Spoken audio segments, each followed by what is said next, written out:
সুবর্ণচরে সাবেক প্রধানমন্ত্রীর বিরুদ্ধে কুরুচিপূর্ণ মন্তব্য ও ইউএনও অপসারণের প্রতিবাদে বিএনপির মানববন্ধন। দেখুন নোয়াখালী থেকে মোহাম্মদ আব্দুল আজিজের পাঠানো তথ্যচিত্রে বিস্তারিত। সাবেক প্রধানমন্ত্রী ও বিএনপির চেয়ারপারসন বেগম খালেদা জিয়াকে নিয়ে অবমাননাকর মন্তব্য করায় নোয়াখালীর সুবর্ণচর উপজেলায় উপজেলা নির্বাহী কর্মকর্তা ইউএনও রাবেয়া আসফার সাইমার অপসারণ ও বিচারের দাবিতে মানববন্ধন করেছে উপজেলা বিএনপি ও এর অঙ্গ ও সহযোগী সংগঠনের নেতাকর্মীরা। সোমবার ৩ জুন দুপুরে চরজব্বর থানার মোড়ে এই মানববন্ধন কর্মসূচি পালন করা হয়।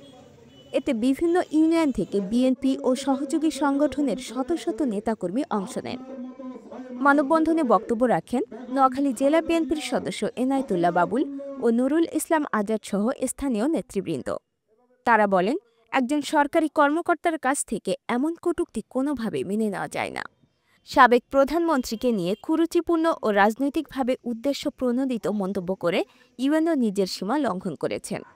অন্যান্যদের মধ্যে আরও উপস্থিত ছিলেন সুবর্ণচর উপজেলা বিএনপির সাবেক যুগ্ম সাধারণ সম্পাদক শাহাবুদ্দিন স্বপন, যুব বিষয়ক সম্পাদক ইব্রাহিম খলিল, সুবর্ণচর উপজেলা যুবদলের সদস্য সচিব নুরুল হুদা, যুগ্ম আহ্বায়ক মহিউদ্দিন মহিম, আব্দুর রহমান খোকন, সাবেক শ্রমিক দলের সভাপতি সুবর্ণচর উপজেলা আবুল খায়ের আকাশ, সুবর্ণচর উপজেলা স্বেচ্ছাসেবক দলের সদস্য সচিব এনায়েতুল ইসলাম, সুবর্ণচর উপজেলা ছাত্রদলের সাবেক সভাপতি শাহাবুদ্দিন অনিক, সাবেক আহ্বায়ক আলী আহসান মোহাম্মদ তারেক সহ বিএনপি যুবদল, ছাত্রদল, স্বেচ্ছাসেবক দল, শ্রমিক দল সহ অঙ্গ সংগঠনের নেতৃবৃন্দ সহ সুবর্ণচর উপজেলার জনসাধারণ।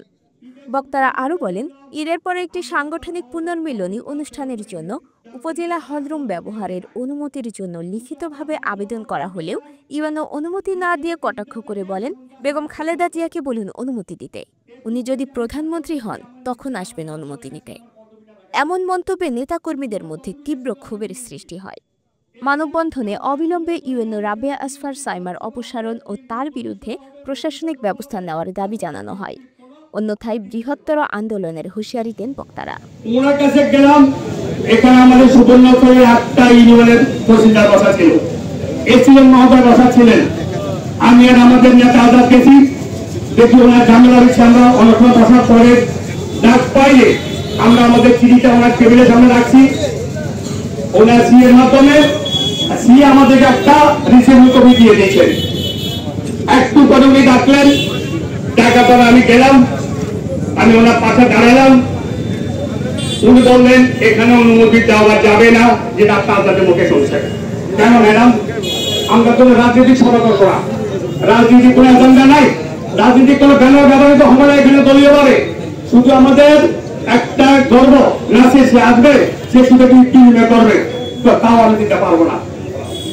বিগত আমরা বললাম তাহলে যে 15টা বছর আওয়ামী লীগ এই হল রুমে যত সভা আছে সবকিছু এখানে অনুষ্ঠিত করছি। বিএনপি তাদের বর্ধিত সভা থেকে শুরু করে কর্মী সভা এবং বিভিন্ন সম্মেলন ঘোষণা করছে। আমরা 3 ঘন্টার জন্য অরাজনৈতিক আপনার অনুমতি পাবো না। কয়টা আমার যেহেতু সরকারি কর্মকর্তাদের জায়গা, এখানে সরকারের বাইরে কিছু দেওয়া যাবে না। তাহলে ম্যাডাম এখানে কিন্তু এই উপজেলাটা আপনি দেখবেন 1906 সালে 2006 সালে দেশ নেত্রী বেগম খালেদা জিয়া এখানে প্রকাশ্যে মাঠে এটা উদ্বোধন করেছেন। আমি সেই নিজে গেছিলাম সঞ্চালক। আজকে আমি আপনার সামনে দাঁড়িয়ে বলছি, অন্তত পক্ষে আমাকে আপনার মাঠে জায়গাটুকু অনুমতি দেন। উনি বললো সুবর্ণচর সব দিতে কোথাও তারা যাবে না, যদি আসতে হয় খালেদা জিয়াকে আসতে পারে। আসার পরে কি বললাম, বলছে প্রধানমন্ত্রী হয়ে আসলে খালেদা জিয়া তখন দেখা যাবে। ভাইয়েরা, আজকে জুন মাসের 3 তারিখ নাকি? আগামী জুনের আগে নির্বাচন হবে ইনশাআল্লাহ। তখন খালেদা জিয়া আমাদের যে প্রধানমন্ত্রী আসবে, 1 বছরের মধ্যে আপনি আপনাকে দেখতে চাই, আপনি কোথায় থাকেন, বাংলাদেশের যে প্রান্তে থাকেন না কেন, আপনি ইনশাআল্লাহ সেদিন বেগম জিয়া লোক আপনাকে খুঁজে বার করে দেবে।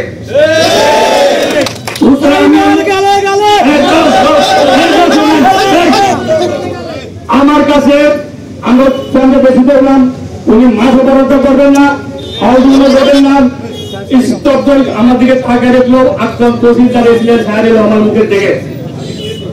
আমি আজকে 20 বছর সুবর্ণচর কোথা বিএনপির সাধারণ সম্পাদক, আমি এক পরিষদের 2 বারের চেয়ারম্যান, একটা সতর্কমূলক আচরণ একটা যদি বছর না বলতাম আগে, আমি তাৎক্ষণিক ফোনটা টিভি আমি একদমই তাকে সামনে রাখাইলাম, দেখো ইয়ালো কি বলতেছে। আমি বললাম ম্যাডাম কথা বলেন জাগিয়ে সাহেবের সাথে। উনি বললো কেন আমি ওর সাথে কথা বলবো, তাহলে কি বলে দেখেন না, তো জাগিয়ে সাহেব ফোনটা বললো একদম সব জাগিয়ে সাহেবকে দিয়ে দিল।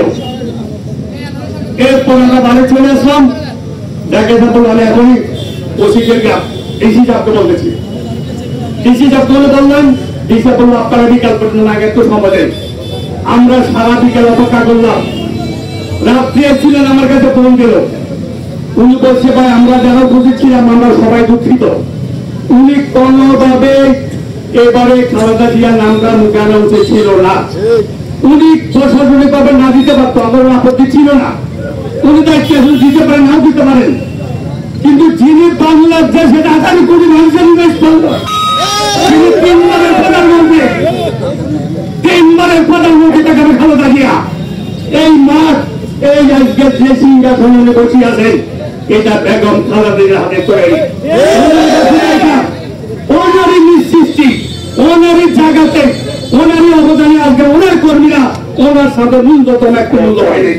সুতরাং আমি তাৎক্ষণিক ভাবে কেন্দ্রে জানাইছি। আজকে পথ সভার জন্য কেন্দ্র আমাকে নির্দেশ দিয়েছেন এবং জেলা বিএনপি নির্দেশ দিয়েছেন এবং বাকি ব্যবস্থা নেবেন। আমি শুধু বলতে চাই, উনি যদি এখান থেকে সসম্মানে বিদায় না হন, যতদিন পর্যন্ত না যাবেন ততদিন পর্যন্ত আমাদের এই সংগ্রাম চলতে থাকবে। উনি একজন বিসিএস একদিন ওনার কাছে গিয়ে ওনার চাকরির জীবনে গিয়ে কখনো প্রশিক্ষণ দেয় নাই, কিভাবে মানুষকে সৌজন্যমূলক আচরণ করতে হয়, কিভাবে মানুষের সম্মান জাগাইতে হয়, কিভাবে একজন নেত্রী নেতার সম্বন্ধে কথা বলতে হয়, ওটা উনি শিখেন নাই, হয়তো শিখেন নাই। কারণ উনি যে ক্যাডার থেকে যে অবস্থান থেকে হয়ে আসছেন সেটা ছিল ফ্যাসিস্ট এবং একজন জালেম হত্যাকারী সরকারের দোষক। সুতরাং সুবর্ণচরের মাটিতে আওয়ামী লীগের কোন দোষ থাকতে পারবেন না। এর পক্ষে যারা অবস্থান নিবেন আমরা তার বিরুদ্ধে ইনশাআল্লাহ ব্যবস্থা গ্রহণ করব। উনি সবাইকে তাচ্ছিল্য করেন, বিভিন্ন কথা শুনছি, এমনকি আমাদের সুবর্ণচরের সন্তান অনেক সাংবাদিক সম্বন্ধ উনি নাকি অনেক কষ্ট করতে ব্যবহার করেন। আমি এও শুনছি, আমি নাম করতে রাজি নয়, যে উনি নাকি